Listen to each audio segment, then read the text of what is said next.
Morning everyone, আমি প্রতিমা রূপস্বরূপ family blog থেকে আপনাদের সবাইকে সুস্বাগতম। আজকের ওয়েদারটাও সেরকম বৃষ্টি ভেজা ভেজা। হাজবেন্ড আগের দিন হাটবার গেছিলো, হাটের থেকে নিয়ে এসছে একটু শোল মাছ আর আছে লোটে মাছ।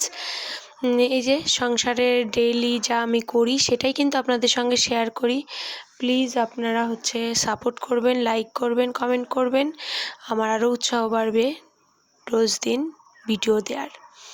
আমি জানি আপনারা উৎসাহ দেবেন আমাকে রোজ দিন ভিডিও দেওয়ার।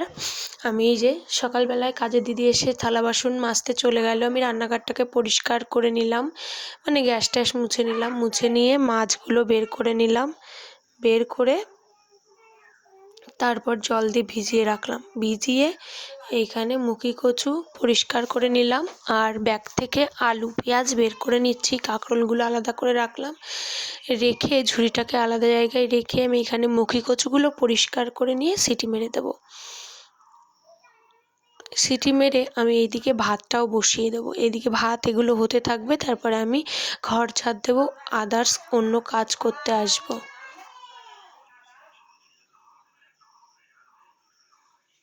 তারপরে এই যে মাছটাকে পরিষ্কার করে নিলাম। জানেন তো, পুরো আস্ত মাছ, আঁশ শুদ্ধ কেটে নিয়ে এসছে। একটু আঁশ ছাড়ানো না, সেই মাছের আঁশ ছাড়াতে আমার 1 ঘন্টা সময় লাগলো।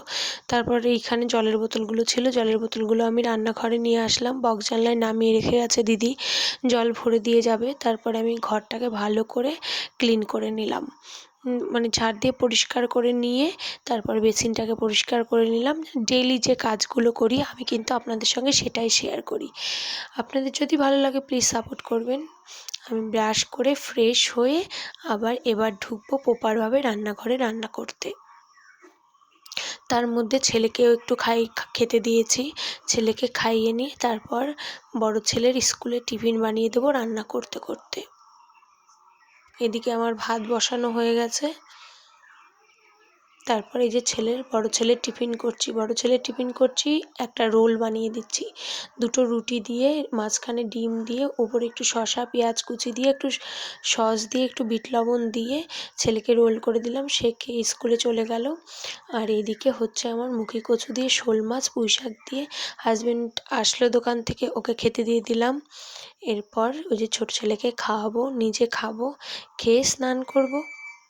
এই যে আমাদের দিয়ে খাওয়া দাওয়া সমস্ত কমপ্লিট। স্নান করে জামা কাপড় কেচে পরিষ্কার করে নিলাম, নিয়ে তারপরে এই ঘরে চলে আসলাম। একটু মাথায় চিরুনি করে সিঁদুরটা লাগাবো, কারণ পুজো দিতে যাবো তো তাই।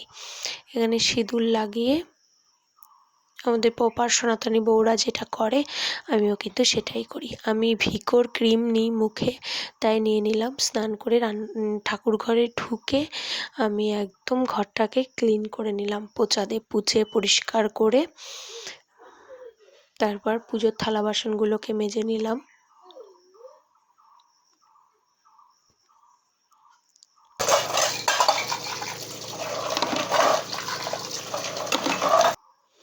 দেখুন পুজোর থালা বাসন আমার মাজা হয়ে গেছে, এবার আমি পুজোটাকে দিয়ে দেবো।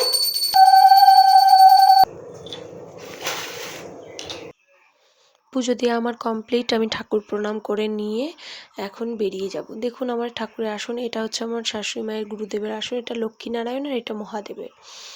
সুন্দর না আমাদের ঠাকুর ঘরটা? তারপর চলে গেলাম তুলসী মন্দিরে, এখানে জল দিয়ে ধূপকাঠি দিয়ে পুজো দিয়ে তুলসী মঞ্চে আমাদের রোজই জল দিতেই হবে। তারপর একটু ঘুমিয়েছিলাম ছেলের সঙ্গে, সন্ধ্যাবেলা উঠে না একটু খিদে পেয়ে গেছে আমার, তাই একটু চা একটু মুড়ি মাখা খেলাম, আর ছেলের জন্য একটু ম্যাগি করে ছেলেকে ম্যাগি খাওয়ালাম। আর রাত্রেবেলা করেছিলাম আলু সিদ্ধ পেঁপে সিদ্ধ ভাত, সেটাই ছেলেকে ভাত খাওয়াচ্ছি ডিম দিয়ে। এই আমার সারাদিনের কাজ। Good night everyone. আমার ব্লগটি ভালো লাগলে প্লিজ আমাকে সাপোর্ট করবেন, আর সাবস্ক্রাইব করবেন, একটা লাইক করবেন, আমি খুশি।